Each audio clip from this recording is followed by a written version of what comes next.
by the lake in Cheshire, so I'm trying another sitting at the bench video, because today's got a nice bench that's good height for sitting at, and I've got a good view over the lake. But this is really a response to Silver Soul. Hi Jonathan, hope you don't mind if I call you Jonathan. Yeah, it's in response to your video about optimism, which I think is kind of a response to my video about how, how great would the world have to be in the future to justify how crappy it's been in the past and how crappy it is now.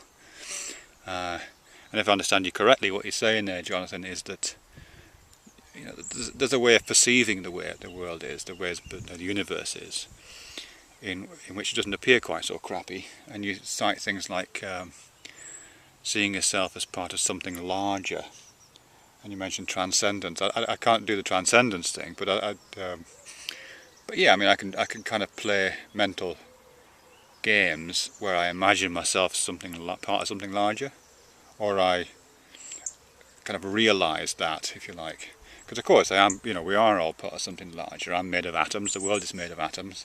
I am a subset of the entire community of atoms that makes up the world, therefore I'm part of something larger, or you could do the same thing with forces or energy fields, or whatever it is, chemicals. There is a small number of chemicals in my body, part of a larger number of chemicals that there are in the universe, therefore I'm part of something like... Yeah, I can do that kind of thing. Or I occupy a certain amount of space in 3 dimensions. I'm in the middle of a country park which occupies a lot more space. So yeah, I'm part of something larger. I guess that's not exactly what you meant, but that's kind of how I'm realising those ideas materially. And if I play the right mental games with myself, I can find comfort in that. I don't know how exactly or why, but I can.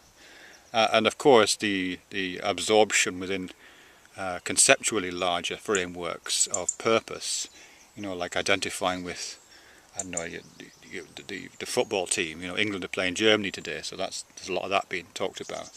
And there's a sense in which that kind of identification, not with a larger physical or material entity, but with a purpose that encompasses more than one single person, larger aims and objectives.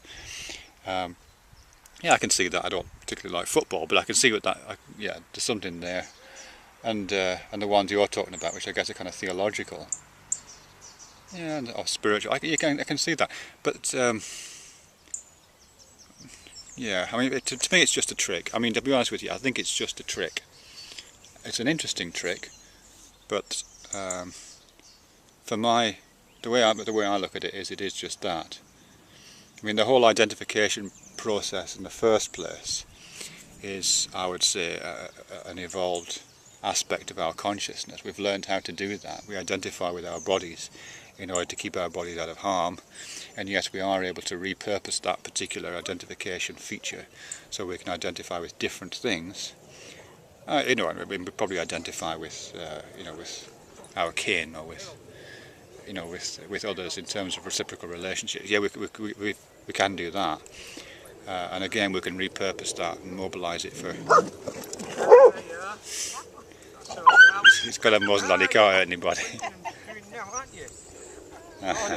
Morning. Yeah, so we can do all that. We can do the repurposing of the identification component, so we can start to feel part of different things.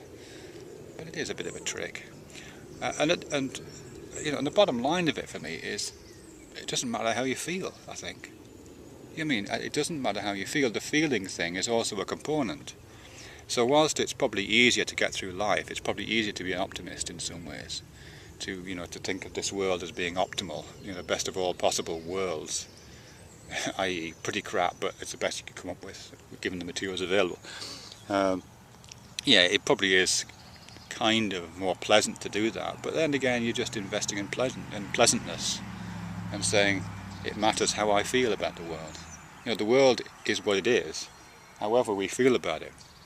That's the bottom line. If I think it's crappy or if I think it's fantastic, if I feel like I'm part of a transcendent whole, or if I feel like I'm marooned on an island of shit, it doesn't make the slightest bit of difference to the world. It doesn't make any difference to the world.